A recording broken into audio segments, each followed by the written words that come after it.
दिल्लीच्या मुख्यमंत्री रेखा गुप्ता नेहमीप्रमाणे त्यांच्या निवासस्थानी जनसुनावणी घेत होत्या. दरम्यान एक व्यक्ती त्या गर्दीतून अचानक आपल्या जागेवरून उठला आणि त्याने रेखा गुप्ता यांच्यावर हल्ला करत त्यांना कानाखाली मारली. 20 ऑगस्टच्या सकाळीच ही घटना घडली असून हल्लेखोराला लगेचच ताब्यात घेण्यात आलं असून सध्या त्याची चौकशी सुरू आहे. राजेशभाई खिमजीभाई सकरिया असं त्या सणकी व्यक्तीचं नाव आहे. 41 वर्षीय राजेश हा गुजरातच्या राजकोट इथला रहिवासी आहे.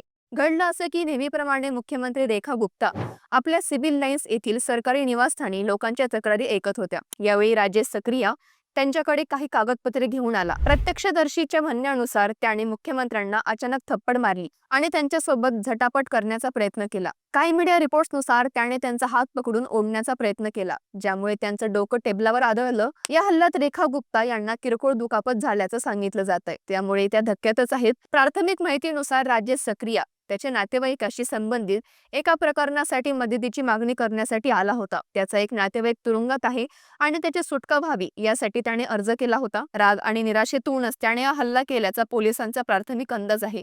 मात्र त्याच्या आईच्या म्हणण्यानुसार तो कोणत्याही राजकीय पक्षाशी संबंधित नाही आणि तो एक डॉग लवर असल्याचंही त्या म्हणल्या. सध्या दिल्लीत भटक्या कुत्र्यांवरून सुरू असलेला वाद पाहता त्याच्या रागामागचं हे कारण असू शकतं. मात्र या घटनेमुळे दिल्लीत मुख्यमंत्र्यांच्या सुरक्षेवर प्रश्नचिन्ह निर्माण झालंय. राजकीय वर्तुळात या घटनेचा निषेध केला जात आहे.